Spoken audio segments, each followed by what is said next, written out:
Hello and welcome, dear students. Today we are going to talk about the chromosomal basis of genetic disorders. The main objective of today's lecture are to study about the basic idea of genetic disorders, to know about karyotyping and identification of chromosomal aberrations, to discuss the categories of chromosomal aberrations, and finally to know the critical diseases involved in each category. Dear students, let's first start with the introduction of chromosomal basis of genetic disorders. Inherited disorders can arise when chromosomes behave abnormally during meiosis. Chromosomal disorders can be divided into two categories, that's abnormalities in chromosome number and chromosomal structure. Because even small segment of chromosome can span many genes, chromosomal disorders are characteristically dramatic and often fatal. Let's now discuss about the identification of chromosomes. The isolation and microscopic observation of chromosomes forms the basis of cytogenetics and is the primary method by which clinicians detect chromosomal abnormalities in humans. A karyotype is the number and appearance of chromosomes and includes their length, bending pattern, and centromere position. To obtain a view of an individual's karyotype, cytologists photograph the chromosomes and then cut and paste each chromosome into a chart or karyogram, also known as ideogram. In a given species, chromosomes can be identified by their number, size, centromere position, and bending pattern. In a human karyotype, autosomes or body chromosomes, all of the non-sex chromosomes are generally organized in approximate order of size from largest, that is the chromosome number 1, to smallest, that is chromosome number 2, followed by the X and Y chromosomes. However, chromosome 21 is actually shorter than chromosome 2. This was discovered after the naming of Down syndrome as trisomy of 21st, reflecting how this disease results from possessing one extra chromosome, that is the 3 total of 21 chromosome. Not wanting to change the name of this important disease, chromosome 21 retained its numbering despite describing the shortest set of chromosomes. The chromosome arms projecting from either end of the centromere may be designated as short or long depending upon their relative lengths.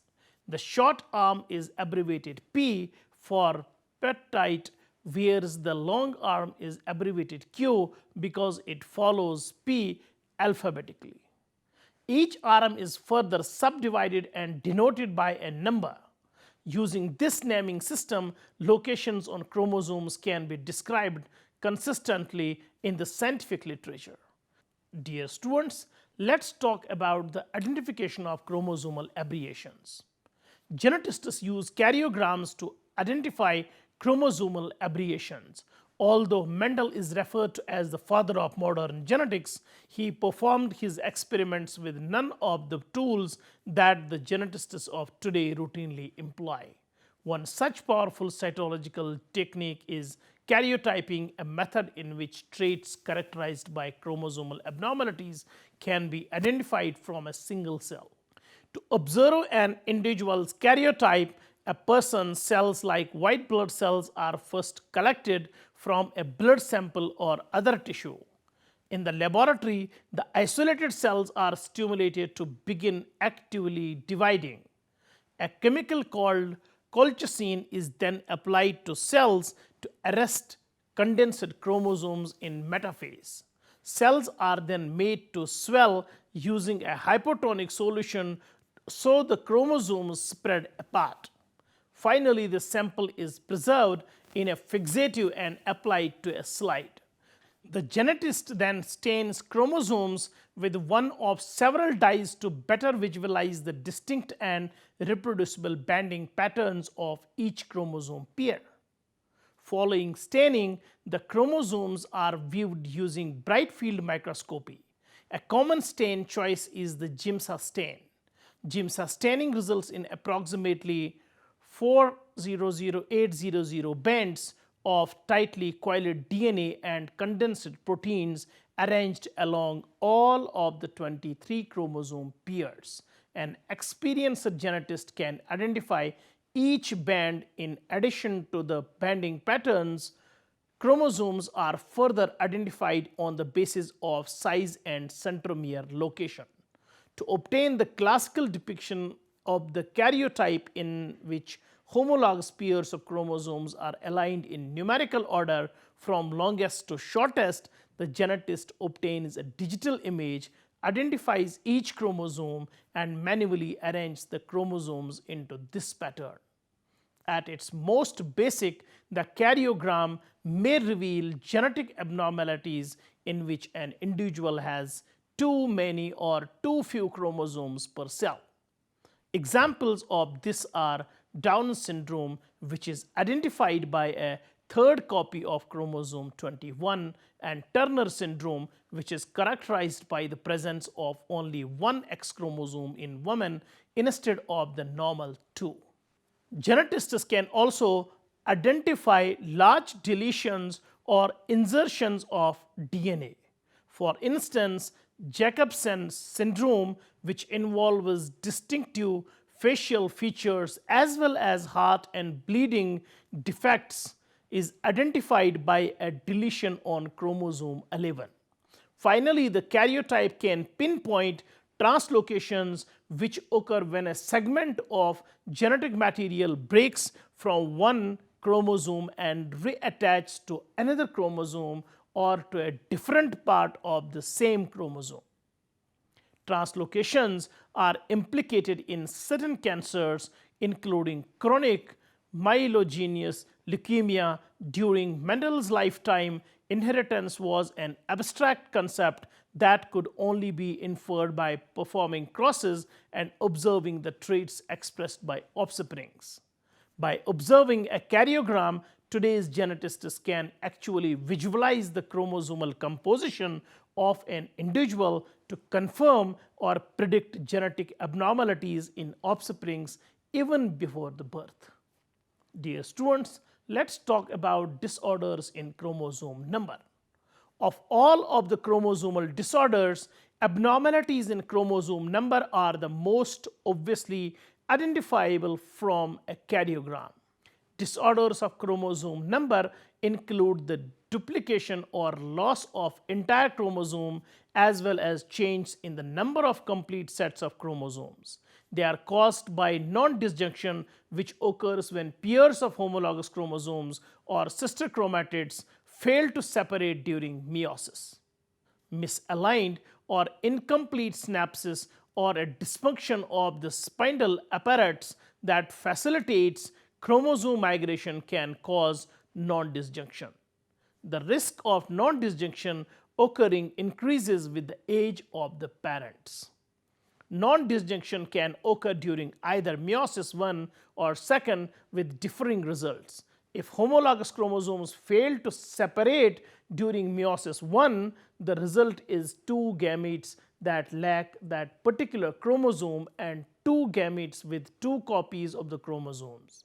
If sister chromatids fail to separate during meiosis 2, the result is one gamete that lacks that chromosome, two normal gametes with one copy of the chromosome, and one gamete with two copies of the chromosome. Dear students, let's now discuss the aneuploidy. An individual with the appropriate number of chromosomes for their species is called euploid. In humans, euploidy corresponds to 22 pairs of autosomes and one pair of sex chromosomes. An individual with an error in chromosome number is described as aneuploid, a term that includes monosomy, that is loss of one chromosome, or trisomy, that's gain of an extraneous chromosome. Monosomic human zygotes missing any one copy of an autosome invariably fail to develop to birth because they lack essential genes. This underscores the importance of gene dosage in humans. Most autosomal trisomies also fail to develop to birth. However, duplications of some of the smaller chromosomes, that is 13, 15, 18, 21 or 22, can result in offsprings that survive for several weeks to many years. Trisomic individuals suffer from a different type of genetic imbalance and excess in gene dose. Individuals with an extra chromosome may synthesize an abundance of the gene products encoded by that chromosome. This extra dose, that is 150% of specific genes, can lead to a number of functional challenges and often precludes development. The most common trisomy among viable births is that of chromosome 21, which corresponds to Down syndrome. Individuals with this inherited disorder are characterized by short stature and stunted digits, facial distinctions that include a broad skull and large tongue, and significant developmental delays. The incidence of Down syndrome is correlated with mental age. Older women are more likely to become pregnant with fetuses carrying the trisomy, that is 21st genotype. The incidence of having a fetus with trisomy 21 increases dramatically with maternal age. Dear students, let's now talk about the polyploidy. An individual with more than the correct number of chromosome sets, two or diploid species, is called polyploid. For instance, fertilization of an abnormal diploid egg with a normal haploid sperm would yield a triploid zygote. So polyploid animals are extremely rare, with only a few examples among the flatworms, crustaceans, amphibians, fish and lizards. Polyploid animals are sterile because meiosis cannot proceed normally and instead produces mostly aneuploid daughter cells that cannot yield viable zygotes. Rarely, polyploid animals can reproduce asexually by haplodiploidy, in which an unfertilized egg divides mitotically to produce offsprings. In contrast, polyploidy is very common in the plant kingdom, and polyploid plants tend to be larger and more robust than euploid of their species. Dear students, let's now talk about sex chromosome non-disjunction in humans. Humans display dramatic deleterious effects with autosomal trisomies and monosomies. Therefore, it may seem counterintuitive that human females and males can function normally despite carrying different numbers of the X chromosome. Rather than a gain or loss of autosomes, variations in the number of sex chromosomes are associated with relatively mild effects. In part, this occurs because of a molecular process called X inactivation early in development, when female mammalian embryos consist of just a few thousand cells relative to trillions in the newborn. One X chromosome in each cell inactivates by tightly condensing into a quiescent, that is the dormant structure called a bar body. The chance that an X chromosome, maternally or paternally derived, is inactivated in each cell is random, but once the inactivation occurs, all cells derived from that one will have the same inactive X chromosome or bar body. By this process, females compensate for the double genetic dose of X chromosome. In so-called tortoise shell cats, embryonic X inactivation is observed as color variegation. Females that are heterozygous for an X-linked coat color gene will express one of two different coat colors over different regions of their body, corresponding to whichever X chromosome is inactivated in the embryonic cell progenitor of that region. In cats, the gene for coat color is located on the X chromosome. In the embryonic development of female cats, one of the two X chromosomes is randomly inactivated in each cell, resulting in a tortoise shell pattern if the cat has two different alleles for coat color. Male cats having only one X chromosome never exhibit a tortoise shell coat color.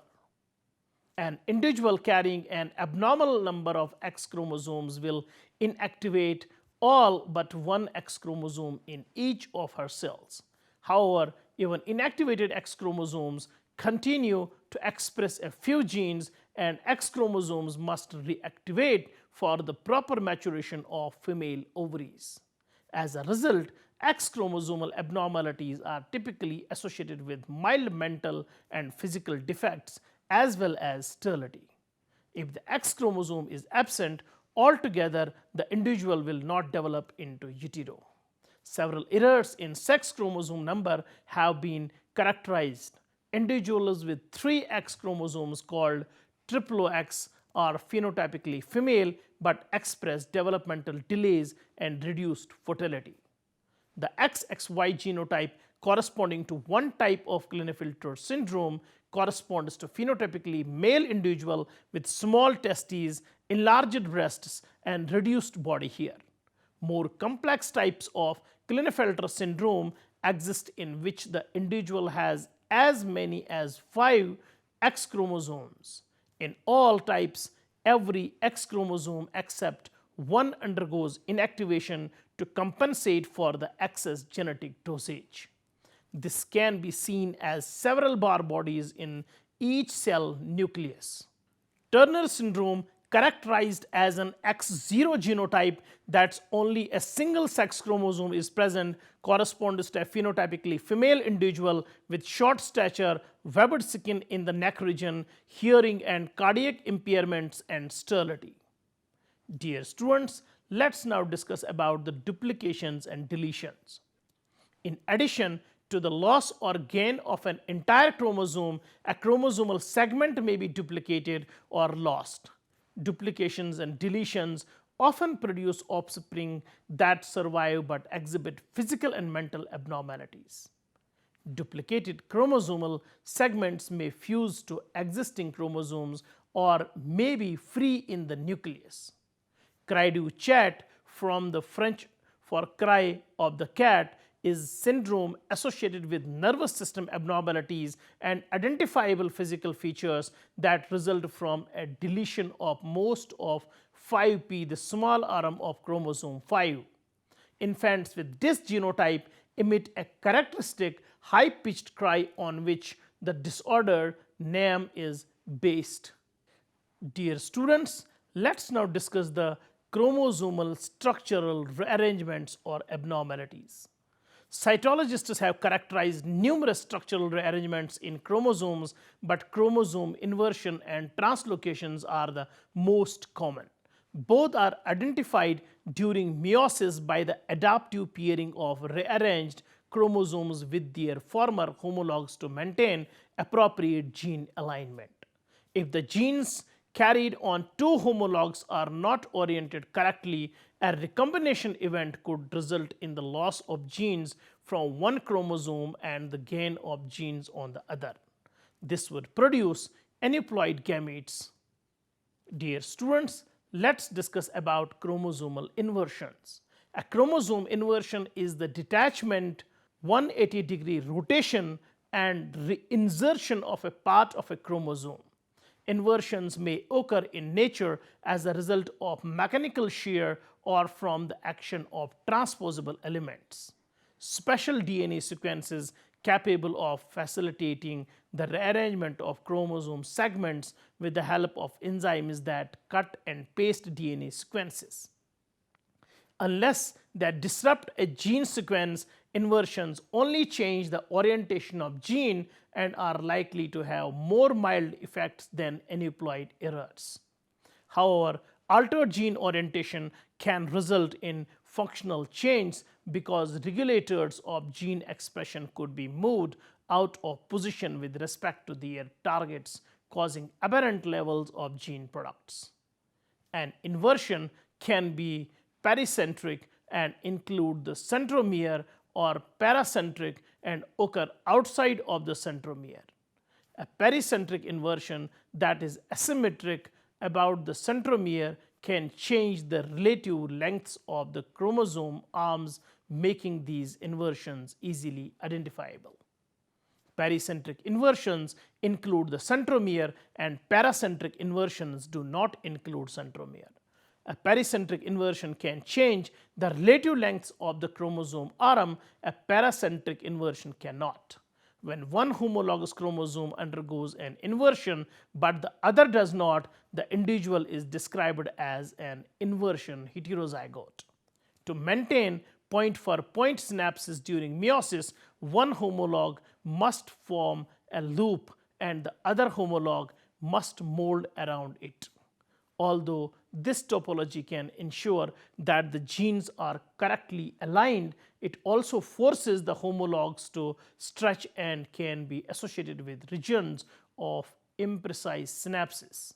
When one chromosome undergoes an inversion but the other does not, one chromosome must form an inverted loop to retain point-for-point interaction during synapses.